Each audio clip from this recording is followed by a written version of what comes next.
boîte maternelle cesse, le bébé s'apaise à son tour et son rythme cardiaque redescend autour de 160 pulsations, ce qui est, malgré tout, le double de celui de sa mère. Une partie de la fumée que Barbara inhale parvient jusqu'à son bébé. Les toxines, en effet, traversent le filtre du placenta. Le fœtus est extrêmement sensible au tabac et il n'a aucun moyen de s'en protéger. La menace est considérable, car toxines et nicotine freinent le développement de l'organisme. Le bébé court donc le risque de naître trop petit ou avant terme.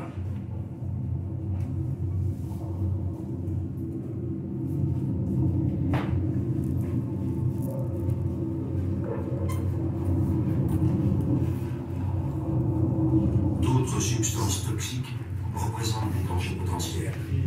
L'alcool, par exemple, qui passe immédiatement du sang de la mère à celui du fœtus. Les dégâts provoqués peuvent être irrémédiables, malformation physique ou retard mental. Pour Barbara, cette tranquille marche vers la vie, c'est le temps de l'attente heureuse.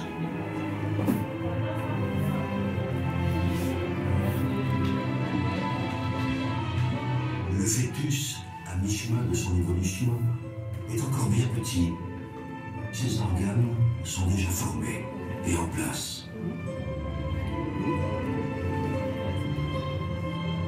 Désormais, ils vont se développer à un rythme constant et régulier.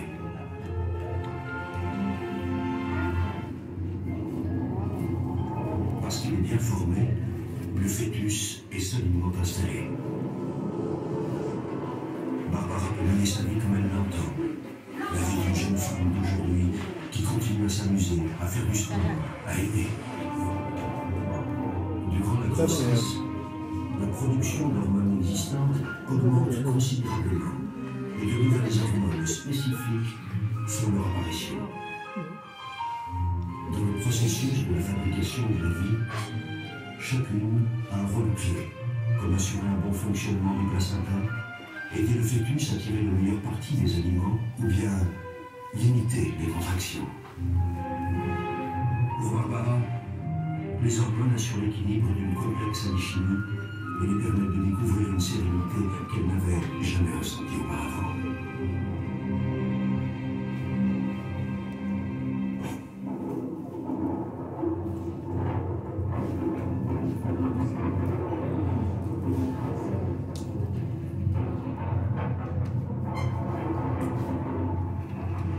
Bébé, aujourd'hui avec ton papa, on va visiter la clinique où tu vas naître. Ils vont m'expliquer comment t'aider à venir au monde. Ça me fait drôle que j'y pense. C'est un mélange d'excitation et de peur. Ça fait comme un leçon.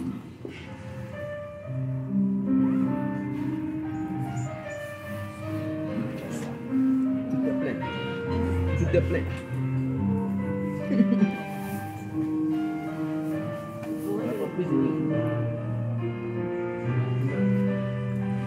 Je me laisse flotter et je suis comme toi, mon bébé. J'ai plus de poids. Il n'y a plus de tension, plus rien du tout. Et c'est aussi une façon de te communiquer l'enveloppe.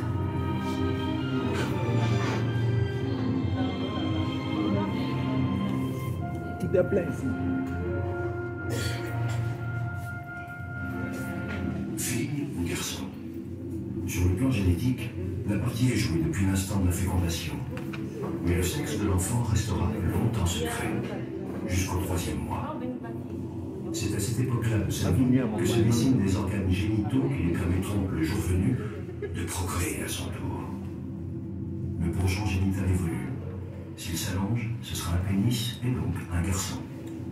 Rempli de spermatozoïdes immatures, ces testicules descendent dans la peau des bourses. Si c'est une fille, le clitoris, le vagin et les lèvres se forment progressivement, tandis qu'un stock de 2 millions de vulves immatures se constitue dans ses ovaires.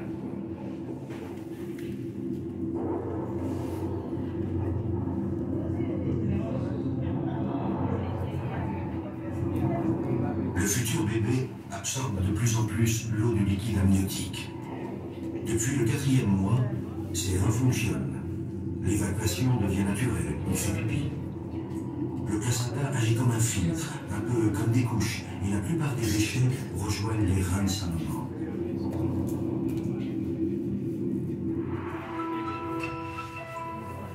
Grâce à l'échographie, le mystère est levé. Ce sera donc une fille. Rappelez-vous, le grand loto d'existence. Le spermatozoïde de Manu était porteur du chromosome sexuel féminin.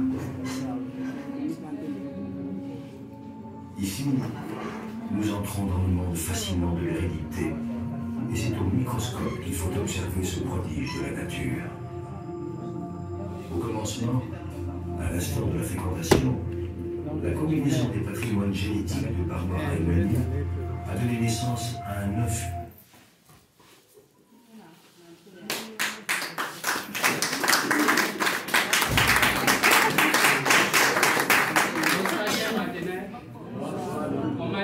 La journée. Elle est cessée. Le mois a commencé, les autres ont déjà fini leur KCCO. Ah. Moulou, mais on va arriver. Il est l'heure.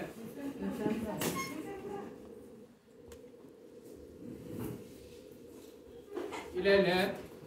Nous allons commencer la formation. C'est un bulldozer qui va nous animer aujourd'hui. Donc, ceux qui n'ont pas de buc, allez acheter, allez demander en même temps. Parce qu'aujourd'hui, ceux qui vont rater cette formation vont regretter. Ceux qui peuvent enregistrer. Je sais de quoi je parle. Ça va nous donner les CC dans un mois après cette formation. Donc, ce n'est pas moi. Celui qui va faire la formation est plus brillant que moi, robuste que moi. Mais sous votre ovation, nous allons accueillir le futur manager, Teko Yang.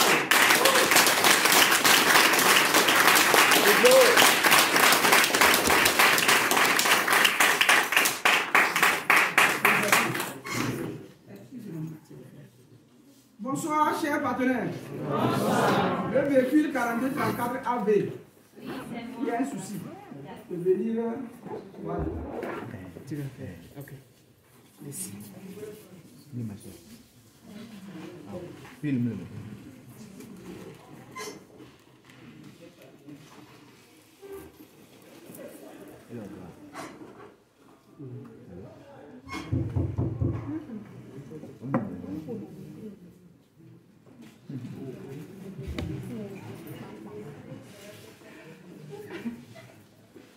Bonsoir, chers partenaires. Bonsoir.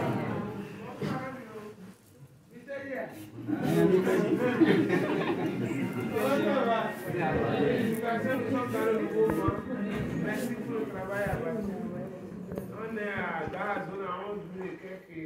Mais les gens ont tout fait pour qu'on aille à 12 jours. Le manager n'est pas de décision. Il a fait le point qu'elle soit plus pour plus beaucoup. Tous les clients ont contribué à ceci. On peut faire des visites. Je te vois à bord. Nous cherchons pour les 2000 CC. Quand vous venez aussi pour garer, lorsque la sécurité vous dit ne garez pas ici, ne garez pas. Pour qu'on ne soit pas obligé de venir vous appeler. Si nous allons le faire, l'agent de sécurité vous dit garez ici, garez là-bas. D'accord? Vous comprenez, non? Si vous ne le faites pas bien, vous serez obligé de venir vous appeler. Est-ce que c'est bon? Allez, bon boulot. Je suis payé pour 17 heures, il est 18 heures.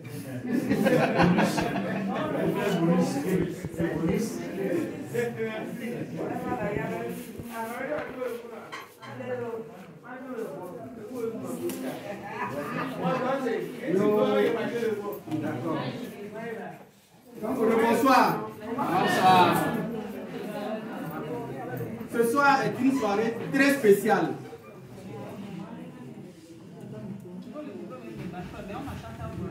On entend? Ça marche, ça marche. On peut déposer? Non.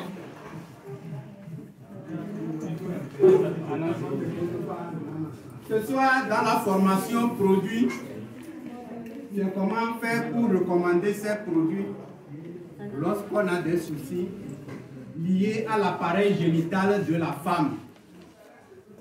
Qu'est-ce qu'il faut dire pour avoir la confiance du prospect? C'est de ça qu'il s'agit. Comme le dit le thème, quelqu'un pour nous lire le thème? Oui? Que devons-nous savoir sur l'appareil génital féminin pour mieux faire nos suivis en tant que FPO? Voilà. Que devons-nous savoir sur l'appareil génital féminin pour mieux faire nos suivis en tant que FBO? Ce soir, nous allons mettre tout le monde à un niveau bac moins 13. Nous n'allons pas rentrer dans les détails pour embrouiller les gens. Pour que celui qui n'a jamais mis pied à l'école aussi puisse expliquer de quoi il s'agit. Ou bien, donc je vais donner des exemples précis pour chaque situation.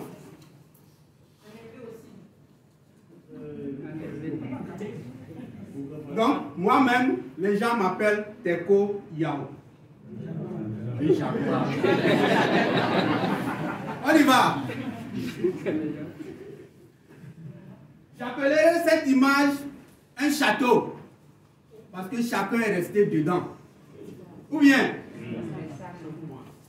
en haut, j'ai écrit la bonne santé de l'appareil génital de la femme dépend de l'équilibre hormonal. Il y a une femme qui dit, cette maison est arrosée comme une pluie. Et chaque pluie a un nom. Et les Français appellent cette pluie l'hormone. Quelqu'un comprend quelque chose?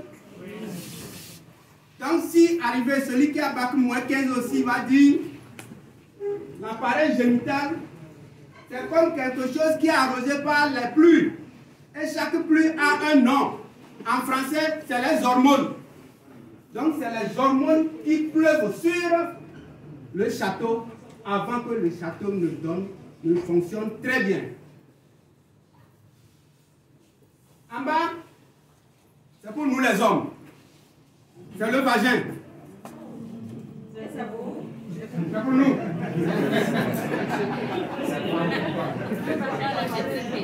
La partie noire, c'est le col de l'utérus.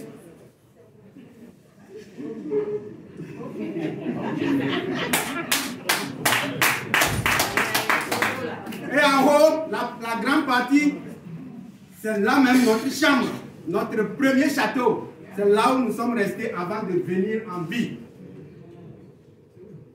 Là, c'est là où on a dormi premièrement. Et les ailes là sont les trompes.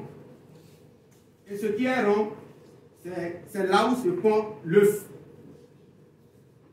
Quelqu'un comprend quelque chose? Oui. Maintenant, Dieu a fabriqué cet appareil-là, ce château, pour qu'il se nettoie lui-même. Ou bien, oui. Est-ce que quelqu'un prend l'éponge pour nettoyer en bas ici? Donc, il se nettoie de lui-même. L'utérus aussi se nettoie de lui-même. L'ovulation aussi se passe de lui-même.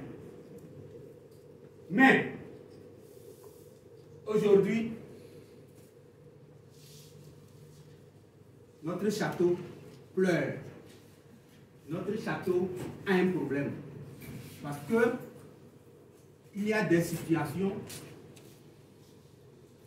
qui ont fait qu'il a commencé à tomber malade.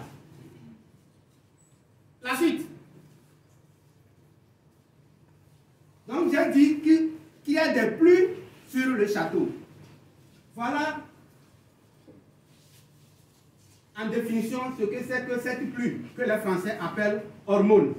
Une hormone est une substance sécrétée par une glande endocrine, libérée dans la circulation sanguine et destinée à agir de manière spécifique sur une ou plusieurs organes cibles.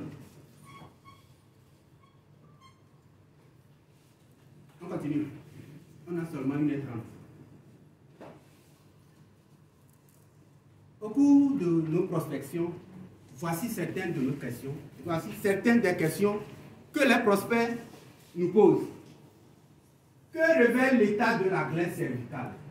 Les règles douloureuses, les règles noires, en caillots de sang, les règles irrégulières, arrêt des règles et ménopause précoce, relation hémorroïde et l'appareil génital, rejet de sperme, le pH du vagin, les douleurs au cours du rapport sexuel. Pourquoi la césarienne, les fausses couches, les kystes, les fibromes, comprendre les infections vaginales persistantes. Comment en prendre? Comment lire les échographies? Que révèlent les micro-pénis? Comment reconnaître un enfant bien bâti depuis le ventre de sa mère? Continuez. Nous allons voir ici certaines causes qui mettent notre château en danger.